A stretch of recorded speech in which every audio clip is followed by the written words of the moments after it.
Hello, it's Jennifer Savari, and today I made a birthday card that was inspired by chocolate. And it's a trifold card that opens up to a birthday candle panel, and that panel opens up to a cake. The frosting was accentuated with glossy accents on the front and the cake. I didn't have birthday candles, and so I used the picket fence die by Poppy Stamps to make the candles. The frosted cake, the scribble square, the scribble happy birthday, and the double stitched rectangle frames created the card. I kept the picket fence panels together while I used a Versamark pen to create the little designs on each candles. It just made it easier during the embossing process.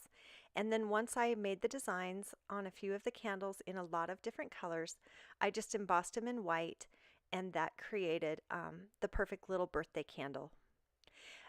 In addition, I used some adhesive glitter paper, and I die cut just the very tips of the candles. And so I just peeled off the flames and placed them on top of the candles. Now a tip here, these candles look incredible with glossy accents over them. I would show you my example, but I accidentally used crackle accents. But during that mistake, the flames look really, really neat with crackle accents over top of them.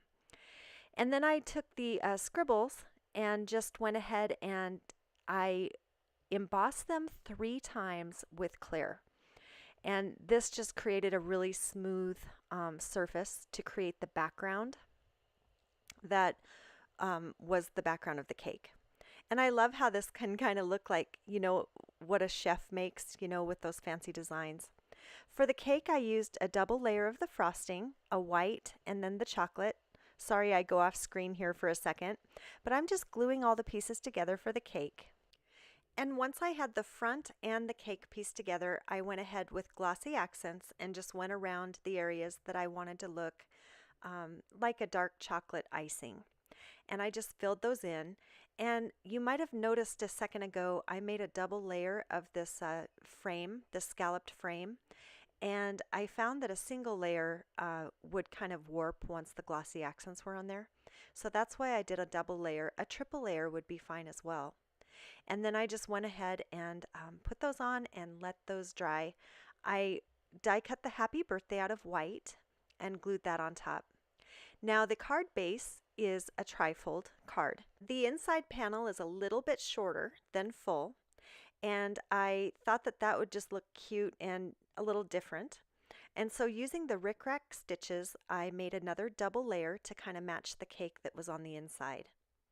And I put that on top, and it just gave such a nice finished look to that inside panel. So now the card's kind of starting to come together, and you can see that when it opens up, there's the top of the cake, and then I glued the candles just kind of sporadically along the inside there and very carefully cut the edges that were hanging over. You do have to be careful because this is a fold and you don't want to cut a fold. But it worked out just fine, and that created a nice little interesting panel. For some contrast, I went ahead and put a white panel on the very inside. And this is where the cake will be in just a moment. Before I added the cake, though, I took my daughter's suggestion and added some extra scribbles to the inside. So I can't take credit for this, but I love how it turned out.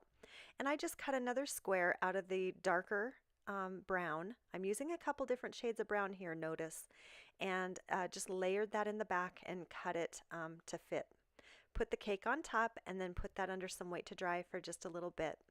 And here is the finished happy birthday card. I did put some Nouveau crystal drops just for some color up there in the right corner of the front. I don't know if that was the best choice, but it added some color. And then you can see that everything is just so glossy and sparkly and a really fun card. I should add too that that center panel of the lighter brown was made with a Sizzix, I think it's a basket weave embossing folder, and I just simply ran it through the embosser to kind of give a little bit of dimension there. And notice how I use the 3 different colors of brown to really create kind of that chocolatey feel. One more quick thing to add here, you might notice little speckles in the scribbles there. That is because I accidentally somewhere, sometime, got some little white specks in with my clear embossing powder.